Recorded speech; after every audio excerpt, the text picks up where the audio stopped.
नमस्कार, मैं हूं आपके साथ सीमा चौधरी। आप देख रहे हैं चैनल न्यूज जुनून सच दिखाने का। 3 बजे की 3 बड़ी खबर में आप सभी का स्वागत है। 3 बजे की 3 बड़ी खबर में सबसे पहले बात बंगाल में ममता राजघाट और बीजेपी युग की तैयारी शुरू की। पश्चिम बंगाल में आज बीजेपी विधायक दल की बैठक में नेता चुना जाएगा। इस बैठक में पर्यवेक्षक के तौर पर केंद्रीय गृह मंत्री अमित शाह, ओडिशा के सीएम मोहन मांझी सह पर्यवेक्षक के रूप में मौजूद हैं। दूसरी खबर है बात एनसीआरबी की रिपोर्ट की। देश भर में अपराध 6% घटे। एनसीआरबी की रिपोर्ट में 2024 में कुल 58.85 लाख केस दर्ज हुए। महिलाओं और SC/ST के खिलाफ क्राइम में कमी हुई है। तीसरी खबर में बात मिडिल ईस्ट में फिर तनाव की। ईरान ने एक बार फिर UAE पर मिसाइल और ड्रोन हमला किया, जिसके बाद UAE के एयर डिफेंस सिस्टम सक्रिय हो गए। बढ़ते तनाव के बीच UAE ने ईरानी हमलों से हुए नुकसान का रिकॉर्ड तैयार करने के लिए स्पेशल कमेटी बनाई है। तो 3 बजे की 3 बड़ी खबरों में इन 3 महत्वपूर्ण खबरों पर होगी विस्तार से चर्चा। सबसे पहले बात हम पश्चिम बंगाल की करेंगे, फिर हम बात एनसीआरबी रिपोर्ट की करेंगे। चलिए यहां पर पहली बड़ी खबर की ओर रुख कर लेते हैं, जहां बंगाल का अगला सीएम कौन होगा, इस पर आज सस्पेंस समाप्त हो जाएगा, क्योंकि आज बीजेपी विधायक दल की बैठक है। बैठक में हिस्सा लेने के लिए केंद्रीय पर्यवेक्षक के तौर पर गृह मंत्री अमित शाह कोलकाता पहुंच गए हैं। वहीं बताया जा रहा है कि बीजेपी विधायक दल की बैठक में शुवेंदु अधिकारी के नाम पर औपचारिक तौर पर मोहर भी लगेगी, जिसके बाद शुवेंदु अधिकारी गवर्नर हाउस जाएंगे और सरकार बनाने का दावा भी पेश करते नजर आएंगे। हालांकि कल कोलकाता के ब्रिगेड मैदान में शपथ ग्रहण समारोह होगा। आपको बता दें कि इससे पहले कल पश्चिम बंगाल के राज्यपाल ने 17वीं विधानसभा को भंग कर दिया, जिसके बाद नई सरकार के गठन का रास्ता अब साफ हो चुका है। शुवेंदु ने सीएम ममता बनर्जी को भवानीपुर से हराया। शुवेंदु नंदीग्राम से भी लगातार दूसरी बार चुनाव जीते हैं। यहां से 2021 में उन्होंने ममता को हराया था। बंगाल विधानसभा चुनाव के नतीजे 4 मई को आए। बीजेपी ने 294 में से 207 सीटें जीतकर ऐतिहासिक जीत दर्ज की है। चलिए अब ग्राफिक्स के जरिए समझते हैं। इस्तीफा नहीं तो बर्खास्त होंगी ममता बनर्जी। ग्राफिक्स के जरिए जरा इसे समझते हैं। बंगाल में रिजल्ट के बाद घटनाक्रम किस प्रकार से रही। 4 मई बंगाल में पहली बार भाजपा जीती। 5 मई ममता बनर्जी बोले इस्तीफा नहीं दूंगी। 6 मई शुवेंदु के पीए की गोली मारकर हत्या कर दी गई। 7 मई बंगाल गवर्नर ने विधानसभा भंग कर दी। यानी अब 7 मई तक ये पूरी रणनीति। 8 मई को यानी कि आज जो है बैठक है, और कल 9 मई को शपथ ग्रहण होगा। मुख्यमंत्री चेहरा कौन होगा, ये बड़ा सवाल है, और इस पर चलिए चर्चा की शुरुआत करते हैं। हमारे साथ मनराज गुज्जर जी बने हुए हैं, राजनीतिक विश्लेषक। मनराज जी, बहुत स्वागत है आपका चैनल न्यूज पर। मनराज जी, क्या लग रहा है सीएम चेहरा कौन हो सकता है? सीमा जी, देखिए, पश्चिम बंगाल के राजनीतिक इतिहास को देखें तो वहां पर भारतीय जनता पार्टी का जो कमल खिला है, उसके पीछे एक व्यक्तित्व का बड़ा रोल है। उसका नाम शुवेंदु अधिकारी है। भारतीय जनता पार्टी पहले अपने कोर कार्यकर्ता को ही सीएम बनाती आई है, लेकिन कुछ उदाहरण ऐसे हम देख रहे हैं, जिसमें आसाम में हेमंत बिस्व शर्मा को बनाया, जो कांग्रेस से आए थे। उसके बाद बिहार के अंदर आप देखेंगे कि सम्राट चौधरी को बनाया। और अगर आप बात पश्चिम बंगाल की करें तो मुझे तो एक ही व्यक्ति दिख रहा है, और वह शुवेंदु अधिकारी है। उसका कारण है सीमा जी, क्योंकि देखिए, वेस्ट बंगाल की राजनीति को करीबी से समझना, ममता बनर्जी के साथ उन्होंने काम किया, ममता बनर्जी से अलग हुए, और फिर उसी मुख्यमंत्री को 2 बार चुनाव हराया। तो ये कहीं ना कहीं भारतीय जनता पार्टी के ऊपर सामने एक मोरल डिलेमा खड़ा हो जाता है कि शुवेंदु अधिकारी नहीं तो फिर कौन। तो इसीलिए शुवेंदु अधिकारी का ही मुझे लगता है कि भारतीय जनता पार्टी एक औपचारिक ऐलान बाकी है, शुवेंदु अधिकारी ही मुख्यमंत्री हो सकते हैं। बिल्कुल, लेकिन यहाँ पर शुवेंदु अधिकारी का नाम चर्चाओं में भी है, और भारतीय जनता पार्टी का जो इतिहास रहा है ये आप भी समझ रहे होंगे, क्योंकि जिसका नाम सबसे ज्यादा चर्चा में, उसे थोड़ा सा पीछे खींच लेती है भाजपा, और कोई ऐसा चेहरा ला करके सामने रख देती है जिसकी कोई चर्चा ही नहीं होती है। क्या पश्चिम बंगाल में ऐसा हो सकता है? सीमा जी, देखिए, मुझे आप सही कह रही है कि भारतीय जनता पार्टी का ये प्रारूप रहा है कि भारतीय जनता पार्टी जिसका नाम होती है उसको कभी सीएम नहीं बनाती है। लेकिन उन राज्यों में जहां भारतीय जनता पार्टी की सरकारें पहले से रही हैं, ऐसे राज्यों में ये परंपरा भाजपा ने अभी शुरू किया। लेकिन कुछ उदाहरण हमारे सामने हैं। अभी आप बिहार का देखिए, सब सम्राट चौधरी के लिए कह रहे थे, सम्राट चौधरी ही मुख्यमंत्री बने। मुझे लगता नहीं कि वेस्ट बंगाल में ऐसा कोई प्रयोग होने वाला है। क्या इसके पीछे की एक मुख्य वजह ये मान लें कि ना तो बिहार में बीजेपी के पास देखिए सम्राट चौधरी से बड़ा कोई चेहरा उस समय पर नजर आ रहा था, और ना ही पश्चिम बंगाल में, क्या बड़े चेहरे की वजह से, चहीते चेहरे की वजह से? नहीं सीमा जी, देखिए पश्चिम बंगाल में जो टीएमसी का गुंडा राज था, टीएमसी की अराजकता की व्यवस्था थी, उस व्यवस्था को अगर भाजपा को खत्म करना है तो उस पिक्चर में सबसे बेस्ट व्यक्ति शुभेंदु अधिकारी ही दिख रहे हैं। लेकिन और शुभेंदु अधिकारी से बड़ा, लेकिन मनराज जी ये भी तो कर सकते हैं कि भाजपा जो है कि कोई ऐसा महिला चेहरा लेकर के सामने आए, क्योंकि अभी टारगेट 27 भी है ना, महिला चेहरा लेकर क्या शुभेंदु अधिकारी को गृह मंत्री बनाए? क्या यह भी संभव है? क्योंकि अगर कानून व्यवस्था को ही मजबूत करने की बात है और उसी तौर पर अगर मजबूत चेहरे की बात हो रही है तो यह विभाग तो सबसे ज्यादा महत्वपूर्ण होगा। सीमा जी देखिए, राजनीति में संभावनाएं कभी भी खत्म नहीं होती है। हम ऐसी संभावनाएं लगा सकते हैं कि ऐसा हो सकता है, लेकिन मेरी जितनी राजनीतिक समझ करती है और जितना मैं वेस्ट बंगाल को जानता हूं, भाजपा को समझता हूं, मुझे नहीं लगता कि भाजपा यहाँ किसी प्रकार का रिस्क लेगी। भाजपा डेफिनेटली रिस्क ले सकती थी कि भाजपा दिल्ली में रिस्क लिया, भाजपा राजस्थान में एक फर्स्ट प्राइम के विधायक को बना दिया मुख्यमंत्री, भाजपा ने मध्य प्रदेश में मोहन यादव को बना दिया, लेकिन मुझे नहीं लगता कि वेस्ट बंगाल में ऐसा कोई प्रयोग होने वाला है। क्योंकि ये पश्चिम बंगाल है और भाजपा पहली बार शासन में आई है, तो बहुत सोच समझकर फूक कर कदम रखेगी, यही वजह है ना सर? एक वजह यह है, और दूसरी वजह यह है कि शुभेंदु अधिकारी अमित शाह के सबसे करीबी विश्वस्तों में शामिल है। बस इसी पे आने ही वाली थी सर। अमित शाह जी के बहुत विश्वस्तों में शामिल है, और अभी रिसेंटली जितने भी सीएम बीजेपी में बने हैं वो अमित शाह जी के ही प्रारूपों से बने हैं। इसीलिए अमित शाह जी वहां ऑब्जर्वर बनके भी गए हैं। और अमित शाह जी का ये केवल भाजपा की सरकार बनाना एक विजन नहीं था, पश्चिम बंगाल में राष्ट्रीयता और पश्चिम बंगाल के लोगों को उस जड़ता से मुक्ति कराने के लिए शुभेंदु अधिकारी से बेहतर कोई व्यक्ति फिट नहीं बैठता अमित शाह जी के चश्मे से भी। तो मुझे ऐसा लगता है कि यही होना चाहिए सीमा जी, बाकी थोड़े समय में हमें पता चली जाएगा। शाह के प्लान में शुभेंदु अधिकारी फिट बैठ रहे हैं आपके अकॉर्डिंग?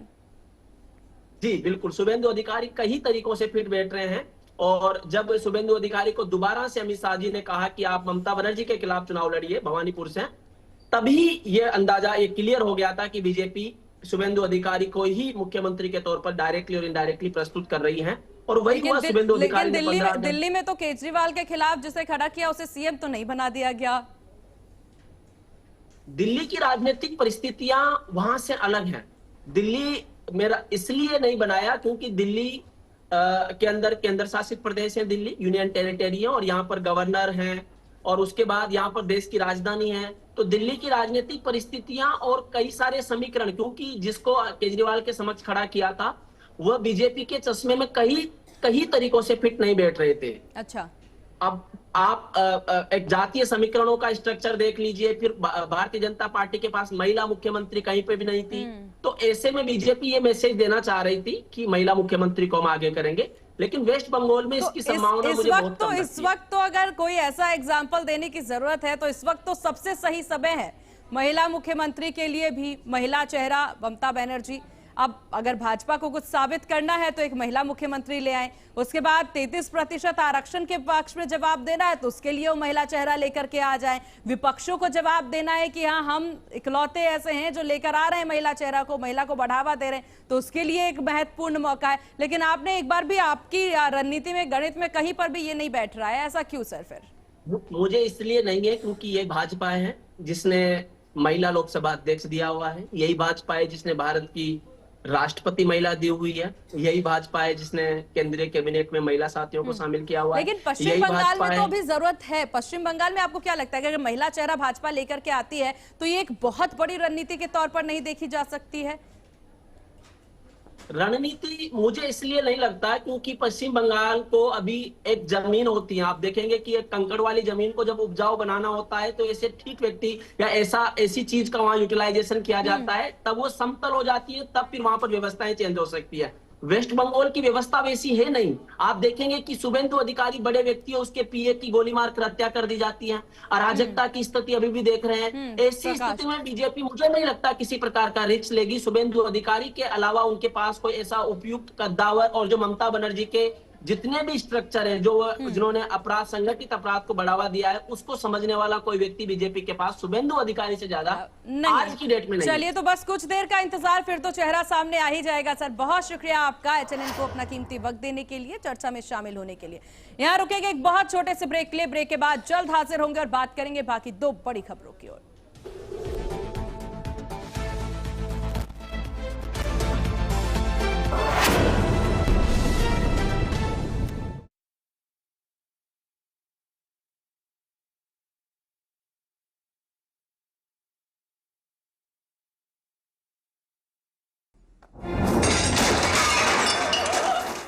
फर्श की टाइल्स को चेंज करो, बड़ी स्लिपरी हैं। थर्मोकूल वॉशिंग मशीन। थर्मोकूल, इंडिया का नया अंदाज। गोल्डी छोले मसाले, जहाँ जाएं रिश्ते बनाएं। गोल्डी लाए हैं फ्रेश लॉक टेक्नोलॉजी, जो रखे मसालों को हर समय फ्रेश। आइसक्रीम खाओगी? जंगल में आइसक्रीम मिलती है।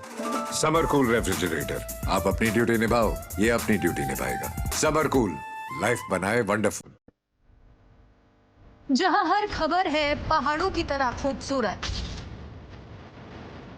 और हर मुद्दा है उतना ही दमदार। चार धाम यात्रा हो या बारिश काल, पहाड़ों की सुरक्षा हो या सरकार के बड़े फैसले, हम बताएंगे आपको हर वक्त हर खबर के साथ। नए उत्तराखंड की नई आवाज, खबर उत्तराखंड, HNN न्यूज पर।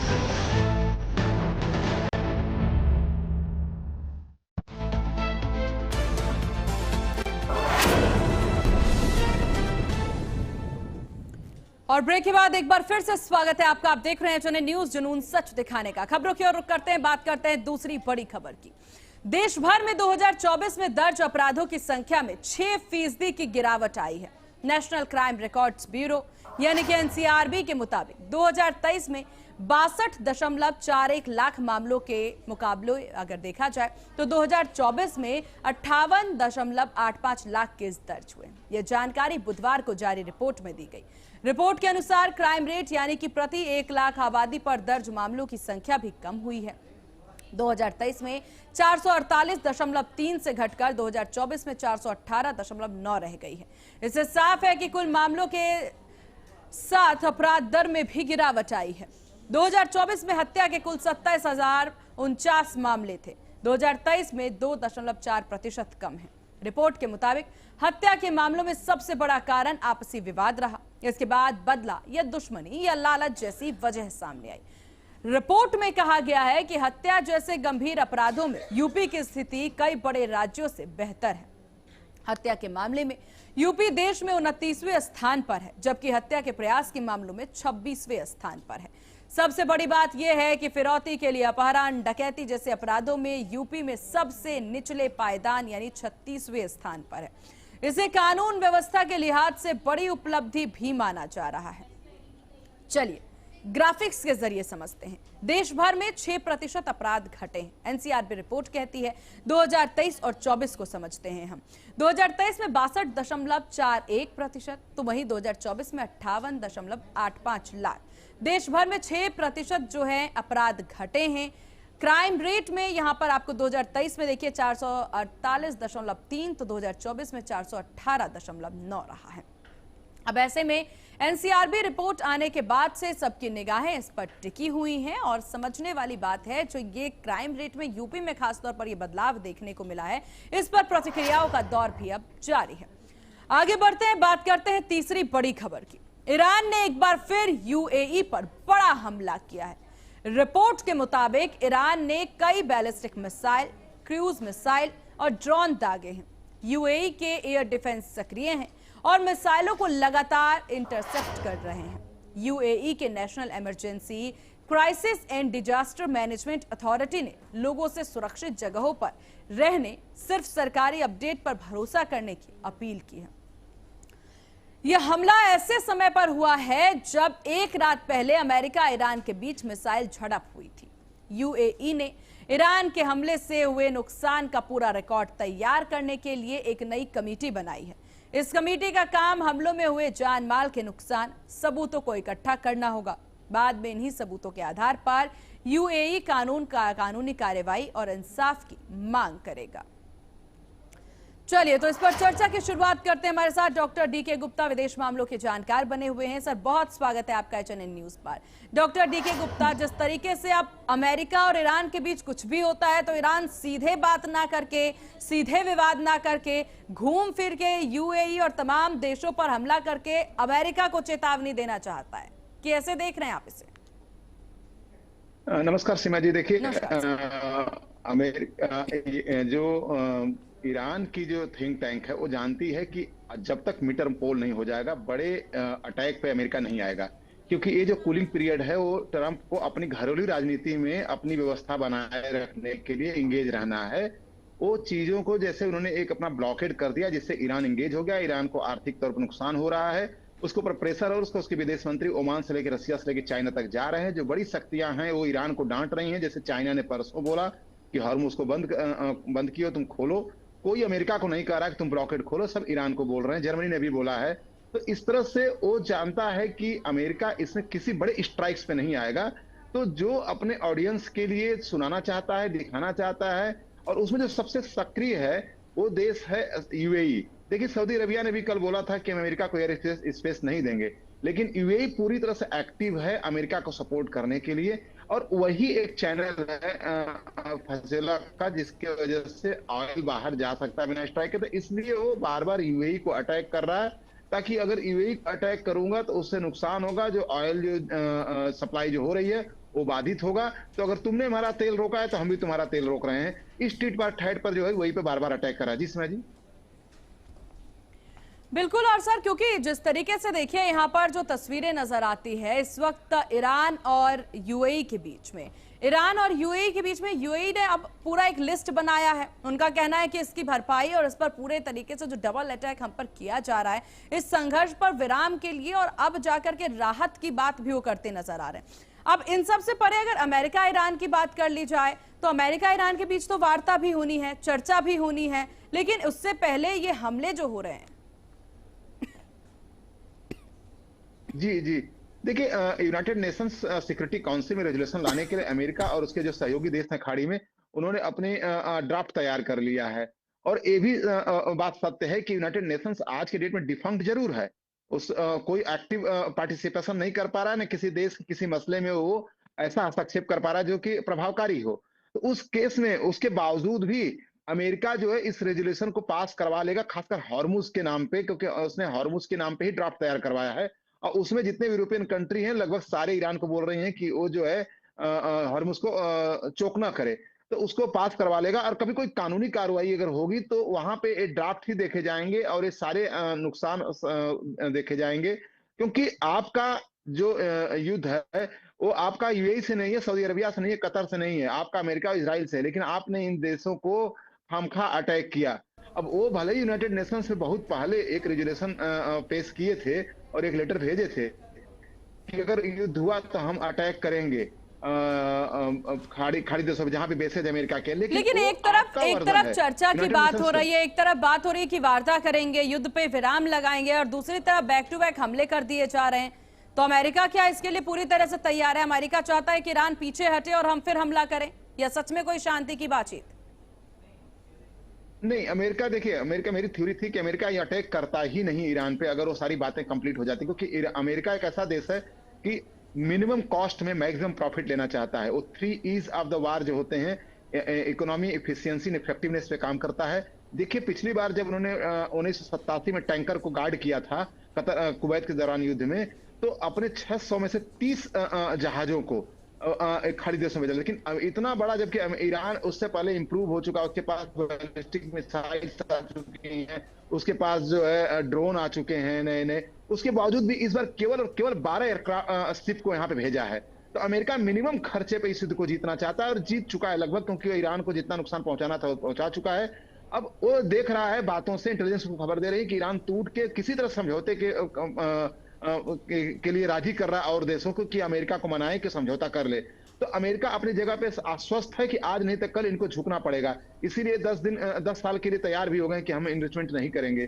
तो इसलिए अमेरिका ज्यादा उस पर नहीं करेगा। तो इसलिए ईरान जो है कहीं न कहीं खिसियानी बिल्ली खंभा नोचे वाले कंडीशन में यूएई और अरब या छोटे मोटे ऐसे देशों पे अटैक करते रहेंगे ताकि उनको ये लगे कि हम झुके नहीं है। इस पॉलिसी से वो चल रहे हैं। जी सीमा जी। बिल्कुल। और तो क्या समझा जा सकता है, क्योंकि आईआरजीसी जो है क्या उनके द्वारा कोशिश की जा रही है कि ईरान पीछे ना हटे, या ईरान खुद भी पीछे नहीं हटना चाहता है, या अमेरिका अब क्योंकि अमेरिका के अंदर ही देखिए ट्रंप के साथ बहुत से उनके नेता जो हैं वो उनका साथ देते नजर भी नहीं आ रहे हैं। तो इन पूरी स्थितियों में भी अगर ये जंग जारी ही है तो इससे देश को बहुत नुकसान, दुनिया को हालांकि बहुत नुकसान। देखिए दुनिया को नुकसान हो रहा है, उसमें दुनिया में सबसे ज्यादा नुकसान होता है इंडो पैसिफिक को। इंडो पैसिफिक का सारा सामान लगभग वहां पे आता है, लेकिन सबसे बड़ा नुकसान इस समय प्रेजेंटली जो हो रहा है ईरान को हो रहा है। ईरान को लगभग जो मैं रीड कर पा रहा हूं तो 453 मिलियन डॉलर का पर डे का उसका ऑयल बाहर नहीं जा पा रहा है, और खार की कैपेसिटी 30 बिलियन बैरल की है। 30 बिलियन बैरल के बाद वहां पे सप्लाई ही बंद हो जाएगी, वो उत्पादन ही नहीं करेंगे क्रूड ऑयल का, क्योंकि स्टोर ही नहीं कर पाएंगे, उसकी स्टोरेज कैपेसिटी है इतनी है। तो सबसे बड़ा ईरान। और दूसरी बात है कि 125 मिलियन डॉलर का डेली का आयात ईरान जो करता है इंडो पैसिफिक साइड से, जिसके खाने हैं, दवाइयां हैं, वो भी नहीं जा पा रही हैं। तो ईरान यही सब वजह है कि हालांकि अब शांति पर सबकी निगाहें टिकी हुई हैं। आपका बहुत शुक्रिया एचएनएन को अपना कीमती वक्त देने के लिए, चर्चा में शामिल होने के लिए। इसी के साथ इस बुलेटिन में बस इतना ही। देखते रहिए एचएनएन न्यूज, जुनून सच दिखाने का। नमस्कार।